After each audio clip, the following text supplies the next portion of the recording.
Ako nga rin, ang aking komento rin dun, nabanggit mo, dadagdagan ko lang, no?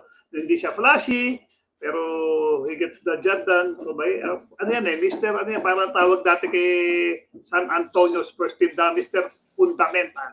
Yan, di ba? Duncan.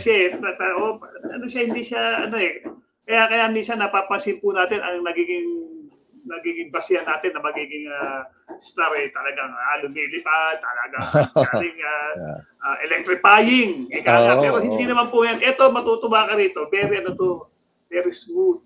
Smooth operator to. And ang sa akin, hinug na for the PBA si Banti considering yung mga naging experience niya in the past years, no?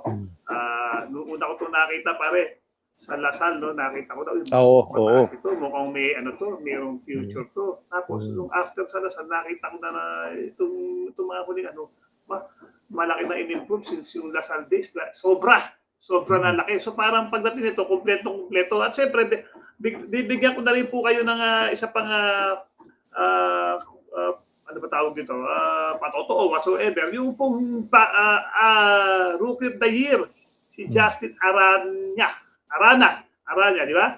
Okay. Naging player po namin sa USD when I was the assistant coach sa USD. At actually nagkaroon pa ng problema sa amin si Justin pagdating sa health issue. So parang hindi siya napalaro. So paano, hindi ko alam pag binabalikan ko mga panahon, paano nag-Rookie of the Year to? Di ba? So parang di ba? Sa PBA. So sa PBA. So ang ibig ko pong sabihin, okay, yung nakikita natin sa player, no? At nagkanito siya, tapos after nalipas siya din na hindi niyo napansin. Tingnan niyo po yung magiging development at dito makikita niyo yung mga handler niya. Paano yung coach niya gamitin siya, paano yung mga trainer siya, paano yung nakikita yung dapat yung mga departments na i-improve on.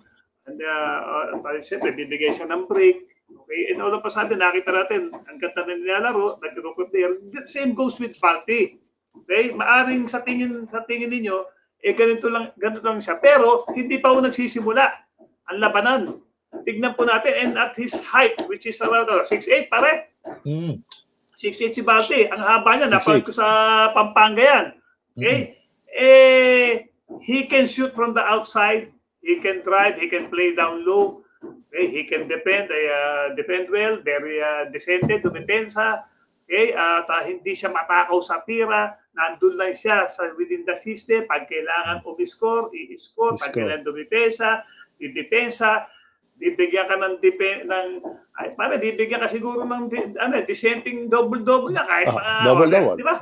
Double-double. Okay na 12 points, 10 rebounds. Okay na. Pag swerte pa, tataas pa yan. Alam niyo sa player, consistency ang ano diyan ano yung ino-offer mo Hindi pwede yung in one game nakagawa ka ng maganda. Sa following game, dive yung laro mo.